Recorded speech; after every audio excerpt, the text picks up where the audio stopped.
And there's a drive. Deep right field. It has gone! The hit that makes history is a two-run home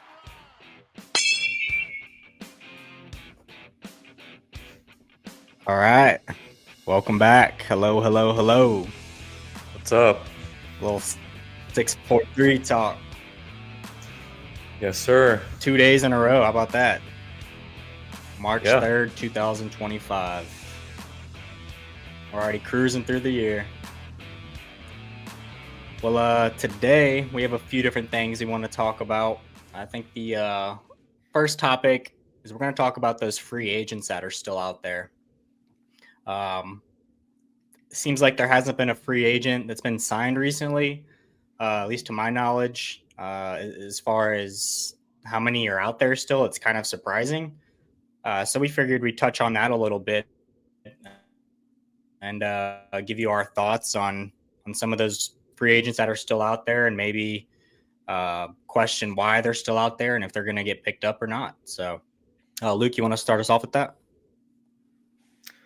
Yeah.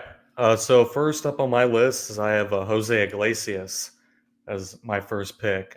This guy, he's a veteran. Had 270 at bats at the Mets last year. Had 4 home runs, drove in 26, and listen to this: a 337 batting average, which is very valuable in 270 at bats. Age 35 season. Yeah, I'm kind of surprised because this guy's kind of always been a solid guy off the bench, even a starter, solid glove. Yeah, I'm kind of curious on why nobody's picked this guy up yet. So, and then my number 2 pick is Jose Quintana.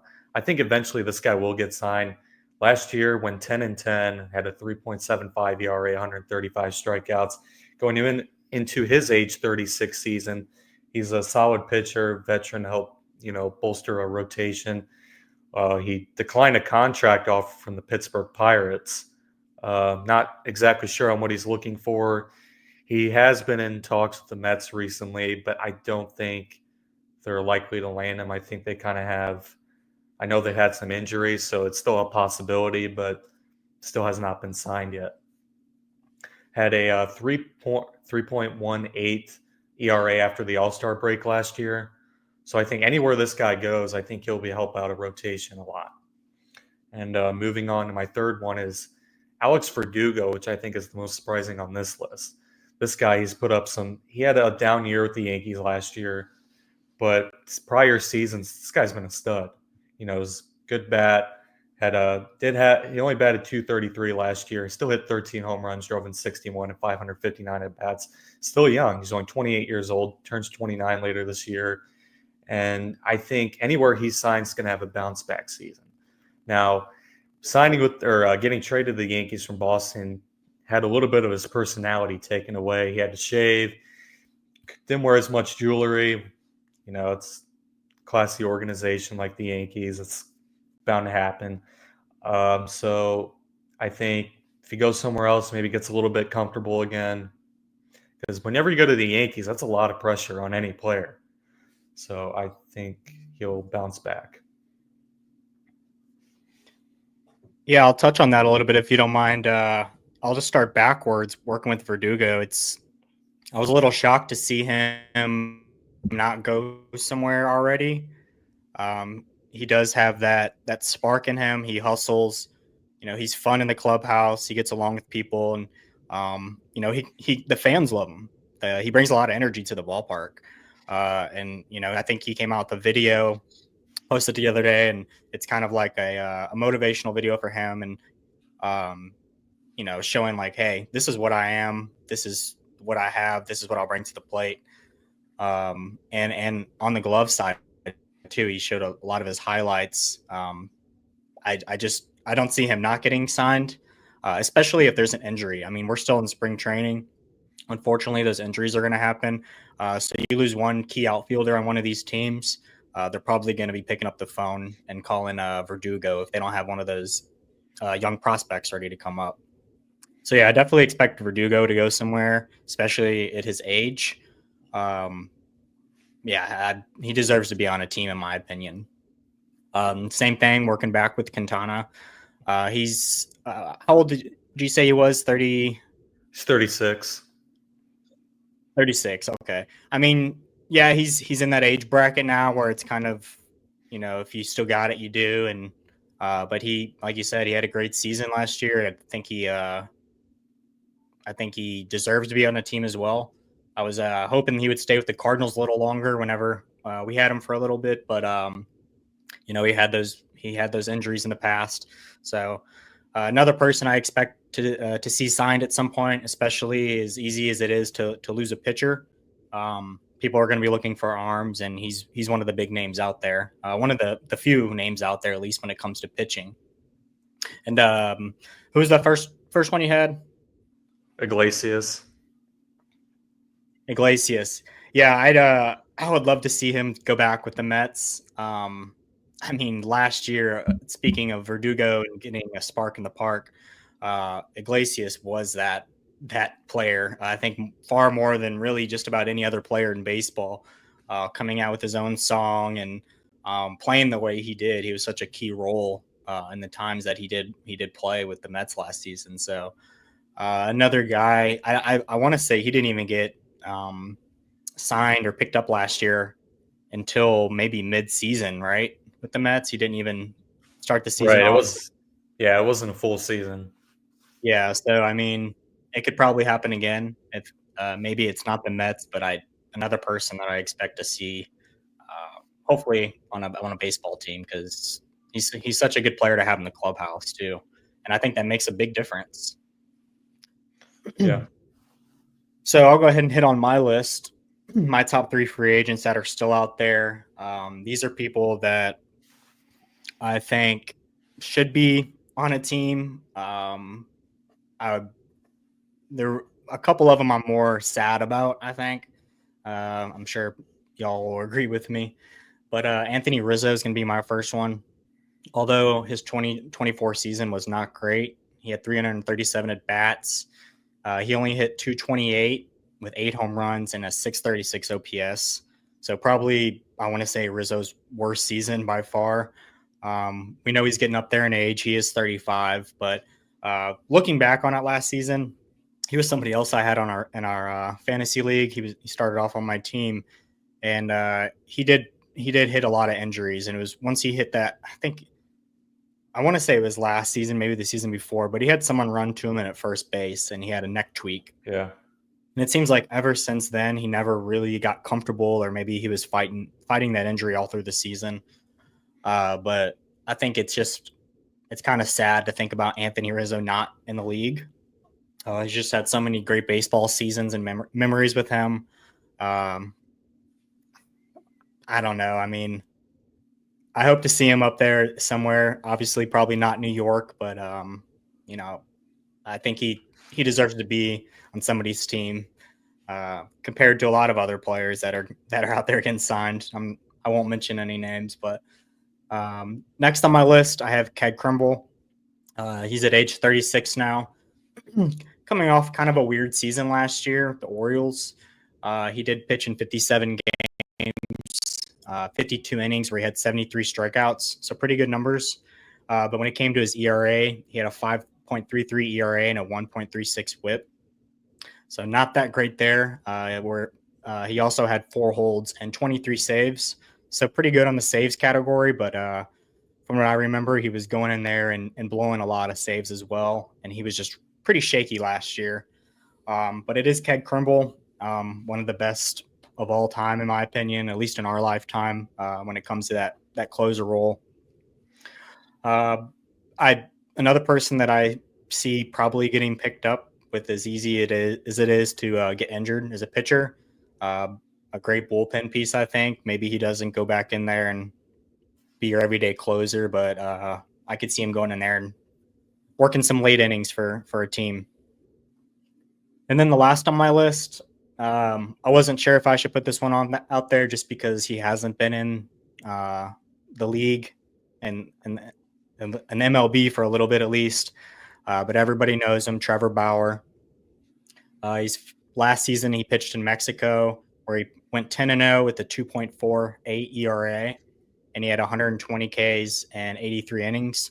If you follow Trevor Bauer at all, you know that he makes a lot of content.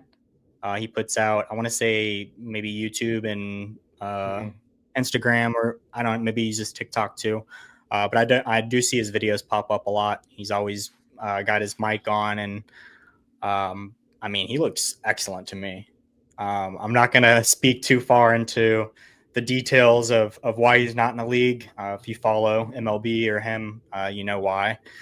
But at the same time, he's legally, was found not guilty on everything. And I mean, I don't know.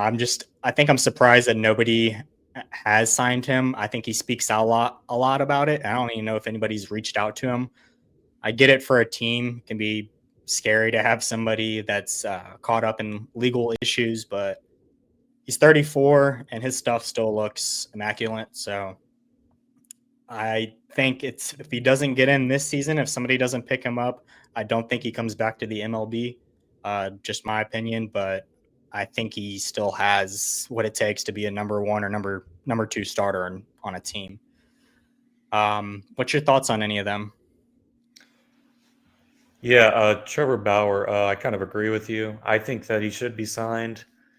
Like I said, I know the controversy and everything, and people like to say that he's not a great guy in the clubhouse, which may or may not be true. I haven't been around it, but I mean, really, any job you go to anywhere, there's going to be somebody that you're probably not going to like. It's just going to happen. But like you said, this guy's been pitching really well at pretty much everywhere he goes. Mm-hmm. So it kind of surprised me that I'm not sure if he's got any offers, but he said he's willing to play at league minimum. So it's hard to believe that he hasn't gotten anything. Yeah. So, like you said, I think if he doesn't get in this year, I don't see him back, unfortunately. Yeah. So, yeah, and that's another thing too. I think that was a big key factor, is him saying he'll play for me league minimum, which, I mean, I think he would probably take whatever he could. But that's pretty cheap to get a pitcher that talented. And I know you're also a big Rizzo fan over the years. What's your thoughts on him? You think he sees another team, or? Yeah, I do eventually, whether it be on a minor league deal or, like you said, if somebody gets injured. This guy, I've pretty much been watching him ever since he got into the league. Ever since started with the Padres, didn't last too long there, but then obviously his legacy with the Cubs. I've even got a Rizzo jersey myself as a Cardinals fan, so I think that should tell you the impact he's had on, not just Cubs fans, but baseball fans in general. And he's really fun to watch, and he's always been a great guy. Yeah, I agree. He's a great person to have in there for baseball, and I think he would fit in really well with a younger team, going maybe to like the Orioles, or I don't know, one of these teams that are rebuilding, that's like the Reds. Maybe I could see him in a Reds uniform with no Joey Votto there. Maybe he comes in for half a season and kind of plays that, not the Joey Votto role, but maybe plays a little bit of DH and first every now and then, I would hate to see him not ever play again. Yeah, and there's been some speculation that he could return to the Cubs. I think that would be really cool. Yeah, I agree. Sure, and that's a good. Yeah, and like, speaking of team with young prospects, I mean, that's the perfect team. They have a lot of young prospects that are waiting to come up or that are going to be playing this year. Matt Shaw just played his first spring training game. So yeah, that would be, and the Cubs fans love Rizzo. So that would be, it's like Pujols coming back to St. Louis to finish up his time. Yeah, I agree. What else do you have next on the list for us? Yeah, so I don't really have a ton to say about this. Just kind of came out. Ex-Mets GM Billy Epler lands a job with the Milwaukee Brewers as a special advisor. If you guys don't remember him, he was suspended all of 2024 for violating the MLB's rules on the injured list. Like I said, I don't really have a ton to say about this. Just, okay, good luck. Yeah. Yeah, good luck to you.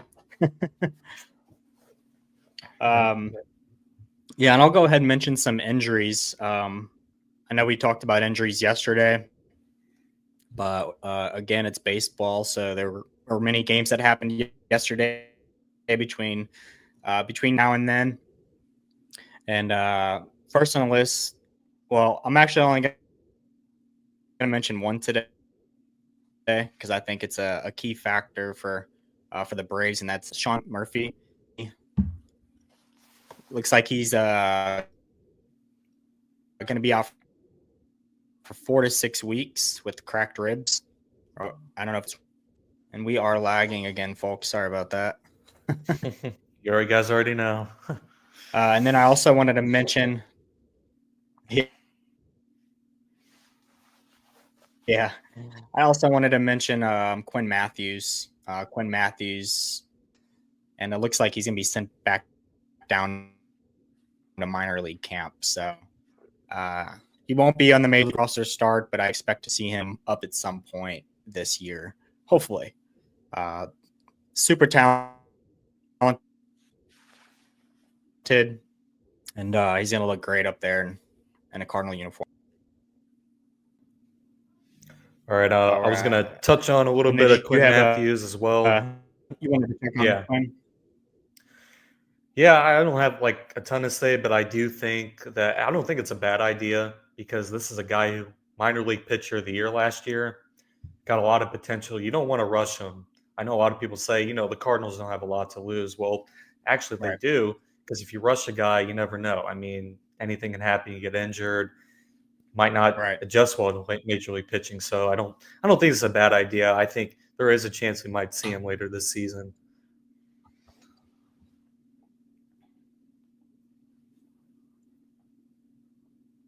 Yeah, I agree. I totally agree. Cardinals are full of young, talented players right now. And, it's just a matter of time before they're all up there in the same lineup. And I think that's going to be in baseball, and because it's a baseball city. So, but that's all I have. Did you have anything else, Luke? I know we have our facts that we were going to spit out. Yeah, sure. Do you want to go ahead and get?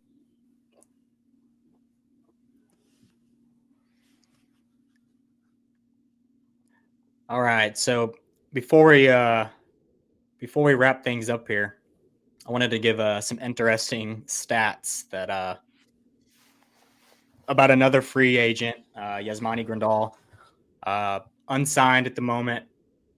But this is his stats whenever he plays with Skeens, when Skeens is pitching and he's catching, or maybe he has some DH time too. But it's 2024. He had 49 hits, 9 home runs, and 27 RBIs. With Skeens was pitching those during that time, 24 hits, 6 home runs, 14 RBIs. So majority of his stats, those stacked stats like that, came from when Skeens was pitching. He hit 348 with a 652 slug. Without Skeens, he hit 171, 281 slug. So I thought that was kind of interesting. I mean, his OPS is 704, with the average catcher being 678. So his OPS really isn't that bad. Just another player I'd throw in there that I could see him going somewhere, but how does he play if he's not on the Pittsburgh Pirates and Skeens is playing is another question. Yeah. But I did find that pretty interesting. Maybe Skeens is a spark of motivation for people, and I could see why. I think a lot of pitchers around him, Jared Jones, Bubba Chandler, I think there's other pitchers that are going to learn a lot from him. Pretty cool fact and stats, and I'm excited to see the Pittsburgh Pirates this year, actually. I think they're going to be pretty fun to watch. Yeah, me too. Well, other than that, did you have anything for us, Luke? Actually, I did have one last thing I wanted to touch up on that we didn't have time for last time, It's kind of an interesting topic. Sure. Former MLB player Carlos Baerga, former at the time the Indians, he believes that Elly De La Cruz will become the first player to sign a $1 billion player contract. Now, Cruz is currently 23 and is under contract until 2027. I guess my thoughts is I don't believe so. Yeah. I don't think so. Will that happen one day? Probably. Maybe years from now. I don't know. Who knows? I mean, the contracts have gotten so big over the years. There's really no telling. But to consider that or bring it up, it shows in the direction that we have been going when it comes to making deals. So, hey, who knows? I'm not going to say it won't happen, I guess, but there's always a chance. Yeah. In my opinion, I think Otani probably should have had the highest contract ever, and he did for a time. Again, sorry for baseball sloppiest podcast lagging out. And next time you hear from us, I may be at a spring training game. It'll be most likely an Orioles or a Pirates spring training game. It will be this weekend. It's really based on who's going to be pitching and starting those games, I think, for me. But I'll keep you updated on all that. I'll let you know all the insider on those spring training games. And thank you again for stopping in and listening to me and Luke, and we'll talk to you again here soon. Thank you, guys. Peace.